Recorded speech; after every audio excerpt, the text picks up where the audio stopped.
पास अगर हम लिखते हैं एक सर्कल बनाते हैं जी एक्स वाई प्लेन में, मैं सर्कल ड्रा करता हूँ जी पहले कि सपोज़ आप देखें कि ये हमारे पास एक एक्स एक्सिस है, ठीक है। फिर उसके बाद ये हमारे पास एक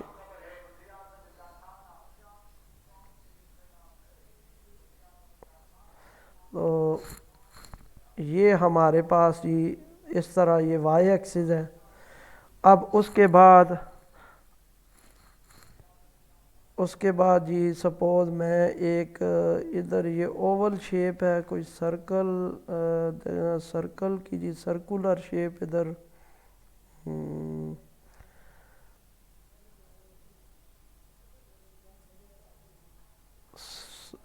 सर्कल के ड्रॉ करके तो चले मैं ये ऐसे ही इधर सर्कल ड्रा कर लेता हूँ जी, जस्ट आपको समझाने के लिए। ये हाँ जी, ये डबल ऐसे सर्कल ड्रा कर लिया, ये सेंटर है उसका। अब जो मैंने बताया कि साइमल्टेनियसली, अब सपोज करते हैं कि ये अगर आप चलें ये बाहर वाली इसकी सरफेस ही नहीं, हम सपोज करते हैं कि ये यूनिट डिस्टेंस है, यानी इधर भी 1 है और इधर भी 1 है और इधर भी 1 है और ये भी 1 है। तो ये इसकी इक्वेशन क्या होगी फिर, x square plus Y square is equal to 1, यानी वो सारे one sir, points, equal to one. हाँ जी, यानी वो सारे पॉइंट्स वन। जो जिनका, इस इक्वेशन को सेटिस्फाई कर रहे हैं। हाँ जी, कि अगर हम ऐसा लिखते हैं जी एक्स स्क्वायर,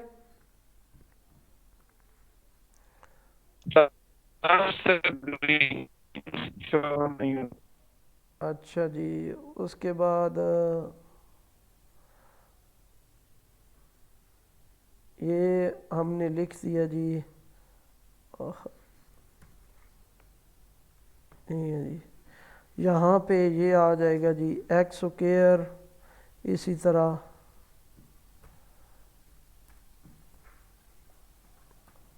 प्लस आगे वाई स्क्वायर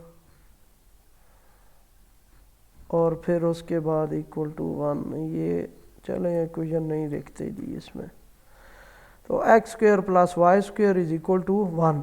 अब जब डेरिवेटिव लेंगे तो वो क्या आ जाएगा जी, partial F partial X equal to 2x और partial F partial Y 2y।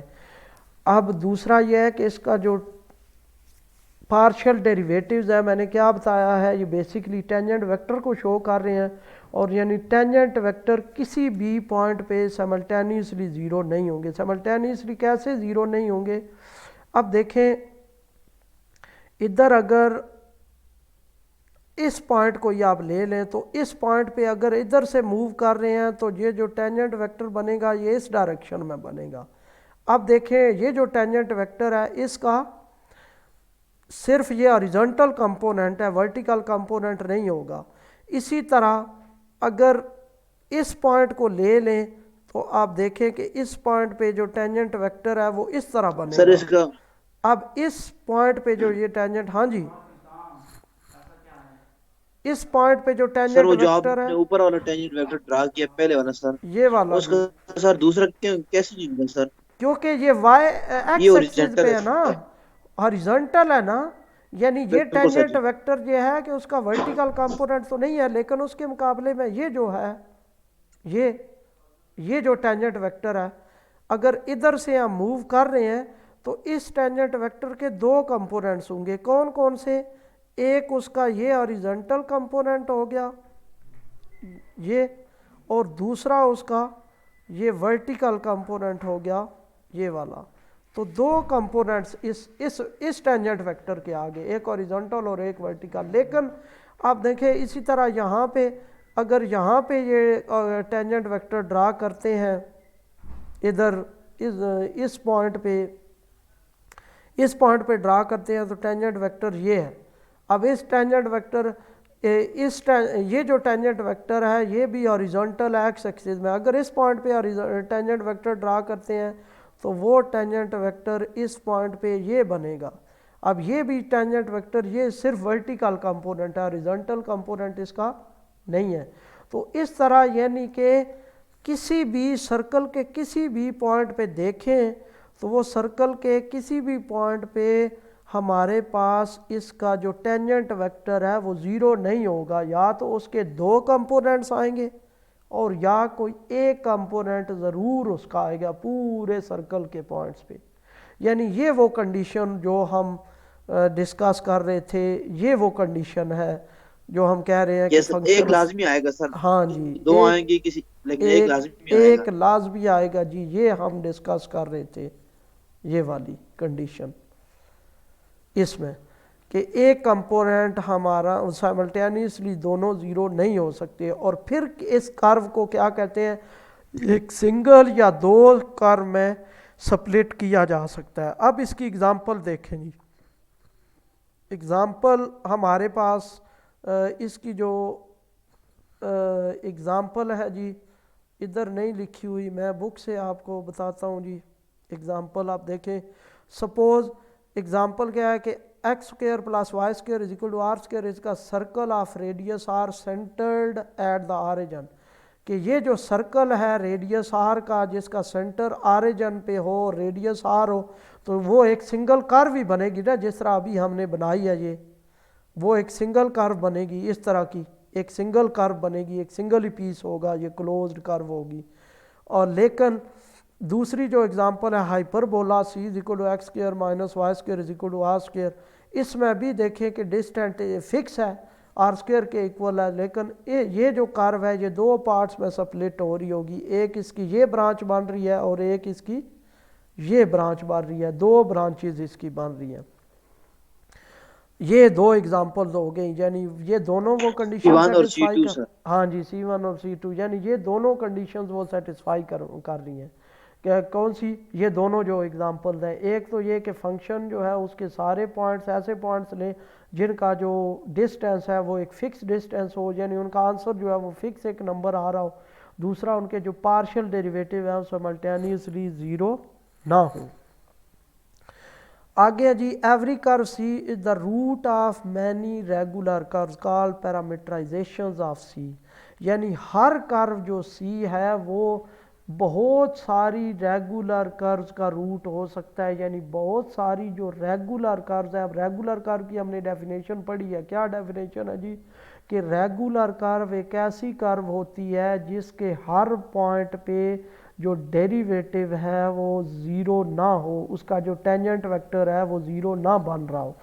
तो for example the curve this alpha t, अब ये जो कर्व है r cos t are sine t, the well known periodic parameterisation of circle given above, ये हमारे पास जो curve है ये पैरामीटराइजेशन है, टी पैरामीटर है, यहाँ पे किसकी पैरामीटराइजेशन है, सर्कल जो रेडियस आर का हमने ये ऊपर पढ़ा है इसकी ये रीपैरामीटराइजेशन है। इसको टी पैरा, ये जो है x square plus Y square is equal to are square, इसकी सर इस एक छोटा सा कर्व, क्वेश्चन है सर। हाँ जी सर जी ये जो आपने रेगुलर कर्व्स बताए हैं कि सर उसका डेरिवेटिव बिल्कुल किसी पॉइंट पे भी जीरो ना हो, तो या तो फिर सर जी इंक्रीजिंग होंगे, जो बढ़ते ही चले जा रहे होंगे, या वो ज़रूरी डिक्रीजिंग होंगे। सर ये ऐसी बात है सर? नहीं, ज़रूरी तो नहीं है इंक्रीजिंग ही हूँ और डिक्रीजिंग ही हूँ, डिफरेंट भी हो सकता है। मैं आपको एग्जांपल एक देता हूँ, सपोज आप देखें हमारे पास एक कर्व है इधर, अगर मैं कर्व कोई प्लाट करता हूँ जी, आप देखें इस तरह मैं कोई कर्व प्लाट करता हूँ,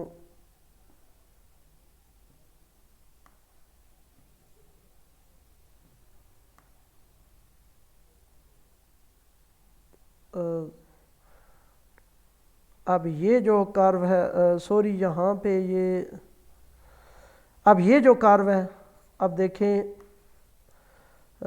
सॉरी ये इसका ये पार्ट जो है ये फिर वो एज आ गया। अच्छा जो रेगुलर कर्व, चले मैं वो दोनों ये समझा देता हूँ कि रेगुलर कर्व और दूसरी में क्या डिफरेंस होगा। अब अगर कार्नर पॉइंट ना होगे सर, हाँ जी, इरेगुलर में कार्नर पॉइंट नहीं, कार्नर पॉइंट होते हैं लेकिन रेगुलर में कार्नर पॉइंट नहीं होते कार्नर हैं क्योंकि वहाँ पॉइंट्स पर नहीं होंगे, बिल्कुल जी। अब जैसे ये क्योंकि कर्व में, फ्लेक्सिबल नहीं।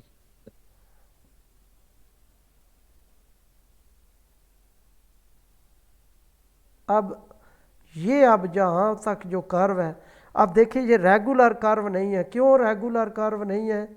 कि ये जो हमारे पास है ये इसमें ये कॉर्नर पॉइंट आ गया, ये एज आ गया है।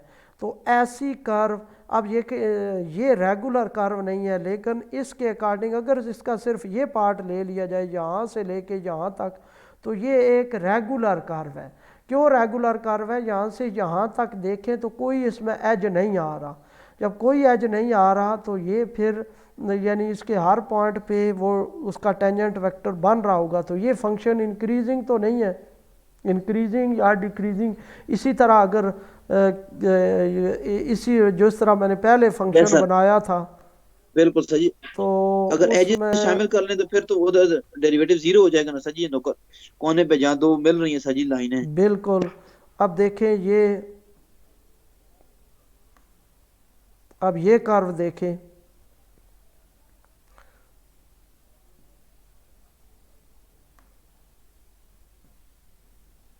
अब ये जो कर्व है हमारे पास, अब देखें तो ये सॉरी यहाँ से आगे यहाँ से लेके यहाँ तक अगर ये कर्व देखें तो ये कर्व जो है हमारे पास, ये फंक्शन कोई इंक्रीजिंग तो नहीं है।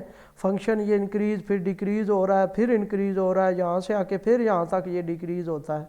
तो ज़रूरी नहीं है कि ये फंक्शन इंक्रीजिंग ही हो या डिक्रीजिंग ही हो रेगुलर कर्व के लिए। रेगुलर कर्व सिर्फ वो उसकी कंडीशन ये है कि उसका जो डेरिवेटिव है वो हर पॉइंट पे जो टेंजेंट वेक्टर है वो नॉन ज़ीरो होना चाहिए। तो ये एग्जांपल, ये जो हमने इधर पढ़ी हुई x square plus Y square is equal to are square, इसकी पैरामीटराइजेशन अगर करें तो एक्स आर काज टी और y is equal to r sine t, तो वो इसको सेटिस्फाई कर रही है। तो ये जो हमारे पास कर्व होगी alpha t is equal to r cos t are sine t, ये इसकी पैरामीटराइजेशन होगी, यानी एक पैरामीटर टी से रिप्रेजेंट की जा रही है। इसी तरह ये जो कर्व है, ये जो हाइपरबोला बन रहा है, इसको हम इस तरह रिपैरामीटराइज कर सकते हैं, R cosh hyperbolic T are sine hyperbolic T parameterizes the branch of the hyperbola. ये जो ये कर्व है ये पैरामीटराइज कर रही है इसकी जो ये ब्रांच एक हाइपरबोला की बन रही है एक्स पॉजिटिव के लिए, इसको ये पैरामीटराइज कर रही है। यानी जो हर कर्व है वो रूट होती है बहुत सारी रेगुलर कर्व्स का। और रेगुलर कर्व की डेफिनेशन क्या होती है कि जो रेगुलर कर्व है वो कौन सी होगी जिसमें उसके हर पॉइंट पे जो टेंजेंट वेक्टर है वो नॉन ज़ीरो आ रहा हो।